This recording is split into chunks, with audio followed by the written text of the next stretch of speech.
essa aqui é um exemplo de montagem. Aquele regulador de tensão que eu mostrei no começo da aula, esse regulador de tensão aqui, ó, ele possui algumas entradas específicas. Ele tem aqui no conector dele, aqui embaixo, na minha imagem aqui no, bem aqui tem o conector dele. Ele tem um L e tem um DFM, que é o pino que vai para a lâmpada do painel, que comanda a lâmpada do painel, e o DFM, que é a chegada no regulador, para que, na verdade, é uma conversa entre o alternador e a injeção, para que a carga, o peso que esse alternador esteja exercendo na injeção seja comunicado para ela, ela saiba exatamente qual é o peso que o alternador está produzindo, para a injeção compensar isso com combustível, e também para receber um comando ali do quanto esse alternador tem que produzir. Esses dois pinos aqui embaixo, os pinos do conector desse alternador, eles têm essa responsabilidade.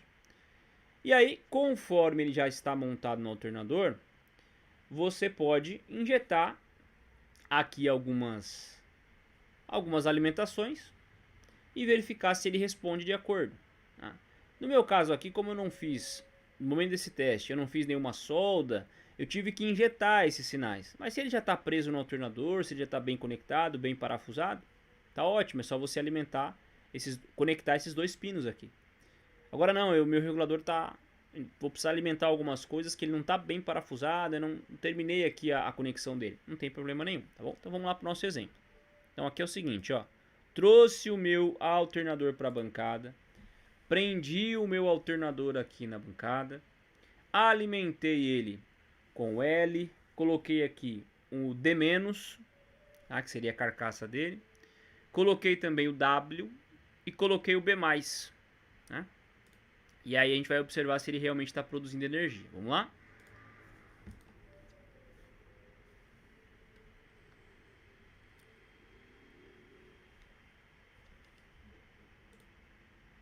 Bom, então aqui, por exemplo, estão as alimentações do alternador e as comunicações desse alternador com o próprio painel ali da bancada. Então, por exemplo, para a bancada saber que rotação que ele está, eu preciso conectar o W.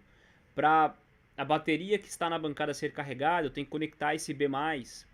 Eu tenho aqui a minha lâmpada, né, que é esse cabinho amarelo. Eu tenho o D-, que é essa lateral. Então, em resumo, eu testei todas as peças por dentro. Pesquisei cada pino do regulador. Eu vi o que cada pino recebe. Eu injeto essas alimentações em cada pino do regulador, coloco esse alternador para trabalhar numa bancada de testes. E aí eu verifico se ele passa nos dois testes do alternador. Todo alternador tem dois testes. Tem a tensão de funcionamento, que sem carga tem que estar entre 13,5 e 14,5.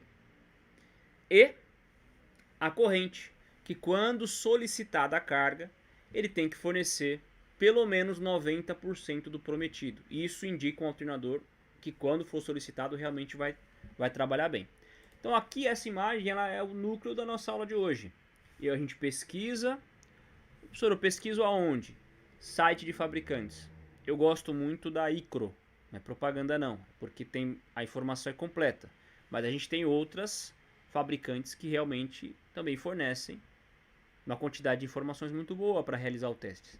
Você tem ali a Valeo, se eu não me engano, você tem a Gauss, falando com relação a informações. As informações estão disponíveis, não estou falando de qualidade de peça, estou falando das informações. Então as informações estão lá. Você pega esse regulador, pesquisa o regulador, entende quais são as alimentações que ele precisa, vem com uma bancada de testes e conecta cada linha que aquele regulador trabalha. Coloca o alternador para funcionar. Ele passou nos dois testes, então o regulador está bom. Ele reprovou num dos dois testes e todas as outras peças estão ok, porque a gente já testou essas peças no nosso método de trabalho. Você vem montando e testando, montando e testando. Quando você chega para montar o regulador, você já tem certeza que todas as outras peças estão 100%. Aqui você alimenta com tudo que precisa e observa na bancada de testes se o alternador passa em tensão e corrente. Vamos ver